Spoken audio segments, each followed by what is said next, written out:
नमस्कार। स्वागत है आपका न्यूज नशा में। लेकर आए हो आपका अपना कार्यक्रम। जब सत्य डोलता है तो अशोक वानखेड़े बोलता है। आज सबसे पहली खबर, संविधान की शपथ लेकर काम करने का दम भरने वाले हमारे प्रधानमंत्री नरेंद्र मोदी जी, उनकी सरकार कैसा असंवैधानिक काम करती है, उनका संविधान के प्रति नतमस्तक होना, संविधान की शपथ लेना, ये कितना असत्य होता है या सत्य कहां डोलता है। क्या सर्वोच्च न्यायालय ने एनफोर्समेंट डायरेक्टरेट के डायरेक्टर यानी ईडी के डायरेक्टर सर्वे सर्वा संजय कुमार मिश्र की जो सेवा विस्तार दिया था उनको, वो रद्द करते हुए, उसे गैर कानूनी बोलते हुए, असंवैधानिक बोलते हुए 15 दिन के अंदर मिश्रा जी को कुर्सी खाली करने के लिए बोला है। 30 जुलाई तक एस के मिश्रा की विदाई तय है। 3 बार सेवा विस्तार एक्सटेंशन, शायद देश के इतिहास में पहली बार। सर्वोच्च न्यायालय ने पहली बार लताड़ा तो अमेंडमेंट करके अध्यादेश लाकर इसमें फिर से मिश्रा जी को उसी पद पे बिठाने का प्रयास। सर्वोच्च न्यायालय ने पूछा भी था कि इस मिश्रा जी को ऐसा क्या भाई इनमें खासियत है कि कोई दूसरा आदमी मिल ही नहीं रहा आपको, देश में कोई आदमी नहीं अकाल पड़ा है। लेकिन जब अपना होता है तो मोदी जी चाहे उद्योगपति हो या ब्यूरोक्रेट हो, उसको मदद करने के लिए आउट ऑफ वे जाते हैं। जो असंवैधानिक है, ये मैं नहीं कहता, सर्वोच्च न्यायालय ने आज करार दिया है। लेकिन आज जब हम बात करेंगे वो दूसरी बात करेंगे, क्योंकि ये कहानियां तो आपने कई पोर्टल पे सुन ली होगी। एस के मिश्रा जी की कहानी भी सुन ली होगी, मैंने भी कई पोर्टल पे किया। न्यूज नशा के दर्शकों को कुछ नया देने का प्रयास करता हूं। और प्रधानमंत्री के अमेरिका के दौरे पे मैं ले चलता हूं। गोदी मीडिया ये बोलते नहीं थकता है कि प्रधानमंत्री जी ने अमेरिका के दौरे पे ऐसे कुछ काम किए कि जिसकी सराहना करते लोग थकते नहीं है। एक तो भारत के सुरक्षा की दृष्टि से ऐसे बेहतरीन डील किए जैसे मानो हो ही नहीं रहे थे, वो डील उन्होंने किए। फिर बार बार बताया जा रहा है कि जो बड़ा सम्मान हुआ प्रधानमंत्री जी का, पूरे व्हाइट हाउस में उनको खाने पे बुलाया गया, मोदी मोदी के नारे लगते रहे। बहुत सारी चीजें हैं जो गोदी मीडिया सिलेक्टिव तुम्हारे तक ला रहा है। मोदी जी का पब्लिक रिलेशन बेहतरीन है। मोदी जी पीआर एक्टिविटी बहुत बेहतरीन तरीके से करते हैं, ये कोई देश से छुपी बात नहीं। तो ये तमाम दर्शन, विश्व दर्शन तो हो गया, लेकिन सच्चाई क्या है, भारत को इस अमेरिका विजिट की क्या कीमत चुकानी पड़ी, ये मैं आपके सामने लेके आ रहा हूं। निरंजन टिकले नाम के एक पत्रकार हैं, खोजी पत्रकार है, नॉन पत्रकार है। वो भी अमेरिका में इस दौरे को देखने गए थे। उन्होंने इस दौरे के बारे में जो कही बातें कही, उस पर तो मैं नहीं जाता, लेकिन जो तो डील हुई है उसको मैं रेखांकित करना चाहता हूं। हाल ही में जो प्रधानमंत्री सभी दूर बोलते नजर आते हैं कि देश आने वाले समय में 2026 तक हम सेमीकंडक्टर हब होंगे, और देश का जो सेमी कंडक्टर का बिजनेस है वो करीब करीब 63 बिलियन डॉलर होगा 2026 में। ये प्लान है भारत का। यूक्रेन युद्ध की वजह से सेमीकंडक्टर चिप्स की जो कमी आई है, उसके चलते पूरे देश में गाड़ियों में वेटिंग लिस्ट लगी है। ये नहीं कि गाड़ियां लेने वाले बढ़ गए, गाड़ियों का सप्लाई कम है क्योंकि सेमीकंडक्टर चिप नहीं है। भारत में सेमीकंडक्टर नहीं थे ऐसी बात नहीं। भारत में महाराष्ट्र में मेल्ट्रॉन नासिक में सेमीकंडक्टर की कंपनी थी, जो सेमीकंडक्टर की जैसी जैसी जरूरतें बढ़ती थी उसको और हाई एंड करते, तो शायद आज वो एक बड़ी कंपनी होती। लेकिन वो कंपनी क्यों बंद की गई, कोई जवाब नहीं। भारत सरकार का एक बहुत बड़ा प्रोजेक्ट था सेमीकंडक्टर पे रिसर्च करने का और सेमीकंडक्टर एडवांस टेक्नोलॉजी बनाने का। पंजाब के मोहाली में करोड़ों रुपए करके खर्चा करके एक प्लांट लगाया गया। कुछ साल पहले वो प्लांट जल गया। क्यों जला, कैसा जला, क्या हुआ, और भारत में सेमीकंडक्टर के ग्रोथ पे पूर्ण विराम लग गया। अब एकाएक सेमीकंडक्टर की बातें हुई। सेमीकंडक्टर का एक वेदांता का प्रोजेक्ट था फॉक्सकॉन के साथ,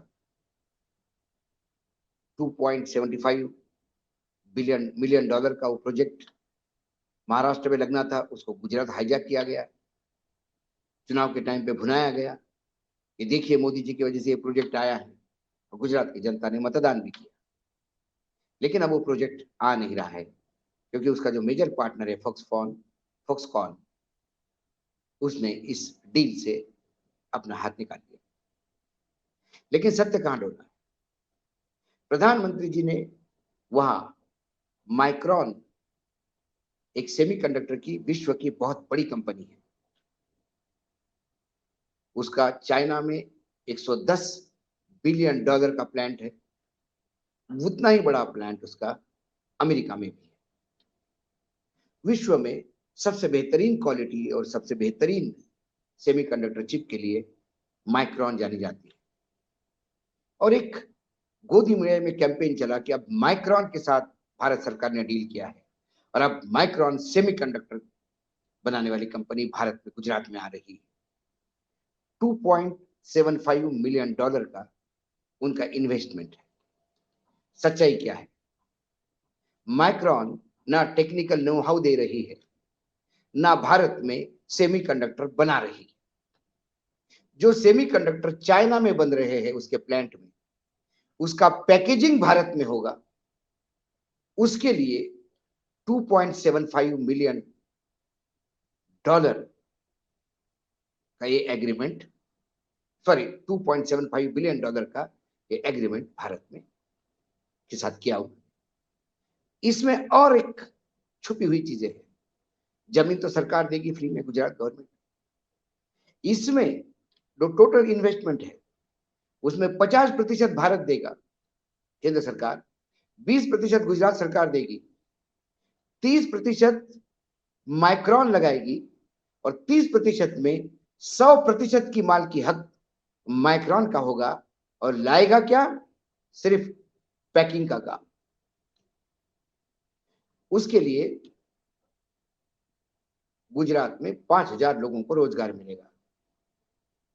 जितना पैसा केंद्र सरकार 70% लगा रही है, उसका भारतीय रुपए में यदि मैं कन्वर्ट करूं तो एक 5,000 में से एक आदमी का नौकरी दिलवाने का काम 33 करोड़ में होता है। मतलब एक आदमी को जॉब दिलवाने के लिए 33 करोड़ रुपए माइक्रॉन को केंद्र सरकार और गुजरात सरकार दे रही है। यह थ्रो अवे प्राइस का डील है। विश्व के तमाम अखबारों ने इसको आश्चर्यजनक डील बोला है।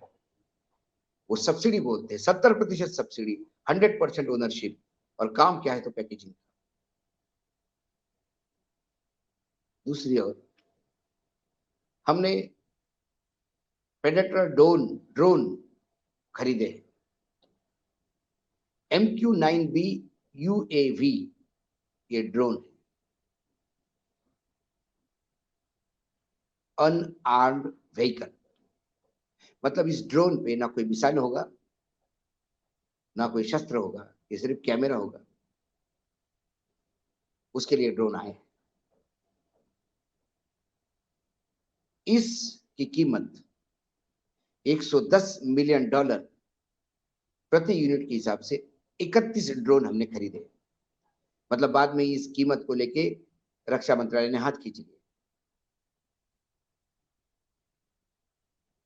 ताइवान ने मिसाइल और आर्टिफिशियल इंटेलिजेंस के साथ 54 मिलियन डॉलर प्रति यूनिट ये ड्रोन खरीदा। स्पेन ने 46 मिलियन डॉलर प्रति यूनिट खरीदा। यूके ने 12.5 12.5 मिलियन डॉलर पर यूनिट खरीदा। ये जैसे ही कीमत का बवाल हुआ, रक्षा मंत्रालय ने कहा नहीं नहीं अभी तो हमने तय किया है खरीदने का, अभी कीमत हम सोच समझ के बताएंगे। और पहले तो जो कीमत 110 बिलियन डॉलर बताई गई थी, मिलियन डॉलर बताई गई थी, जो वहां के अखबारों में छपी, वहां के नेताओं का वक्तव्य। तो ये जो भारत अमेरिका के साथ ये अभी दौरा हुआ, वो दौरा इसलिए था कि आपको अमेरिका को खुश करना था, क्योंकि G7 और G20 की सदारत हमारे देश के पास है, अध्यक्ष है, वो बाय रोटेशन आते हैं, कोई खास इसके लिए कोई मोदी जी की वजह से अध्यक्षता मिली ऐसी बात नहीं। और G7 और G20 में दोनों जगह पे भारत पे प्रेशर था कि वो रशिया को बाइकआउट करे, यूक्रेन का साथ दे। भारत ने ये नहीं किया, इसलिए भारत से अमेरिका बहुत नाराज था। तो अमेरिका को खुश करने के लिए दौरा था। दूसरी ओर भारत में लगातार उठते हुए सवाल, इस सवालों को दबाने के लिए अमेरिका का दौरा कितना सक्सेसफुल है ये बताने की बात हो रही थी। प्रधानमंत्री DU गए तो वहां पे भी उन्होंने बताया था कि अमेरिका ने कितना भाई भारत को महान बताया है। कुछ नहीं, अमेरिका ने भारत को महान बताने की बहुत बड़ी कीमत ली है और कीमत हमने चुकाई है। ये सत्य डोला है, इसलिए अशोक वानखेड़े बोला है। आज इतना ही, कल फिर आऊंगा किसी विषय के साथ, तब तक के लिए नमस्कार। देखते रहिएगा न्यूज नशा। आप हमसे जुड़े रहने के लिए सब्सक्राइब करें YouTube पर, फॉलो करें Twitter पर और लाइक करें Facebook पर।